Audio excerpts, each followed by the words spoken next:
Hello, I'm Michał Żwikowski and I will continue the presentation on the contact covariant approach to optimal control written together with Witold Respondek. In this part, we shall apply the theory developed earlier to the concrete case of the sub-Riemannian geodesic problem. You will find the link to the first part of this talk in the description of this video below.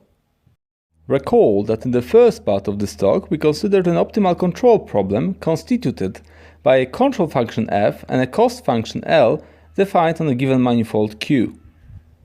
We argued that if we draw an optimal trajectory in the extended configuration space Q times R, then along this trajectory we can construct a family of closed and convex cones and a family of hyperplanes which separate these cones from the direction of the decreasing cost. Further, these hyperplanes are respected by the natural dynamics of the system. The above necessary conditions for optimality is precisely the Pontryagin maximum principle in its geometric version. The candidates for solutions indicated by these results are usually known as extremals of the considered optimal control problem. It is worth to mention that extremals can be classified according to the relative position of the separating hyperplanes and the direction of the decreasing cost. If this direction is disjoint with the hyperplane, so in particular we have a strict separation of the cone and the direction, then we speak about normal extremal. In the other case, when the direction of the decreasing cost is contained in the hyperplane, we speak about abnormal extremals. Now, our goal will be to find extremals for the particular example of the sub-Riemannian geodesic problem. This is an optimal control problem in which the image of the map F is a smooth regular distribution on Q, and the cost function is defined by a positively defined scalar product on this distribution. So, roughly speaking, we are solving the standard Riemannian geodesic problem on Q of finding curves of the minimal energy, but this time we restrict our attention only to curves which are tangent to a given distribution. So take now a curve gamma on Q, which is an extremal of the sub-Riemannian geodesic problem. We may assume that gamma is an integral curve of a time-dependent vector field x valued in the distribution.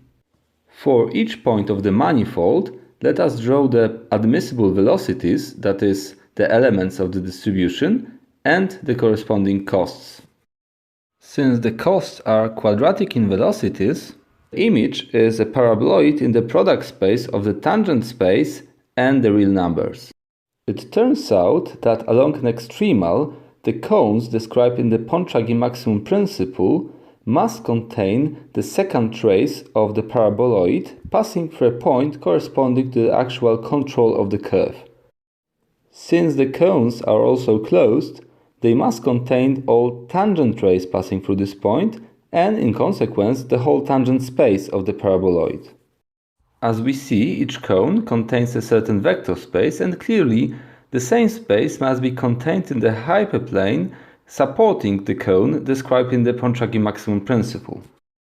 Surprisingly, this elementary observation is sufficient to give a geometric characterization of both normal and abnormal sub-Riemannian extremals. In particular, for abnormal extremals, we know that the corresponding hyperplanes contain the tangent space of the paraboloid, the direction of the decreasing cost, and that they are respected by the natural evolution of the system.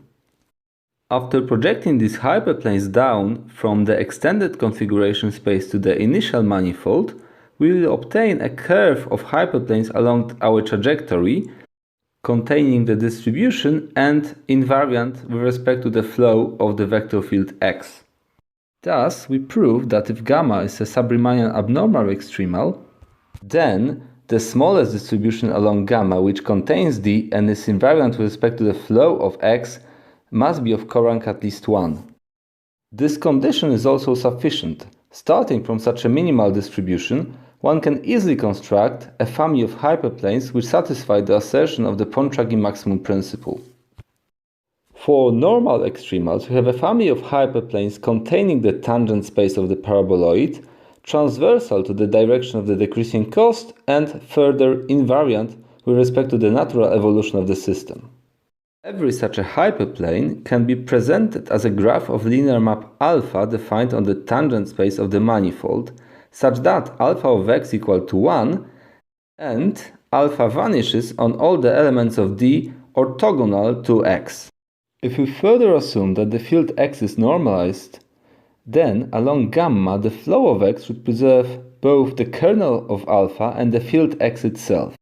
The first of these conditions implies that the smallest distribution along gamma, which contains the part of D which is G orthogonal to x and is respected by the flow of x, should be transversal to x.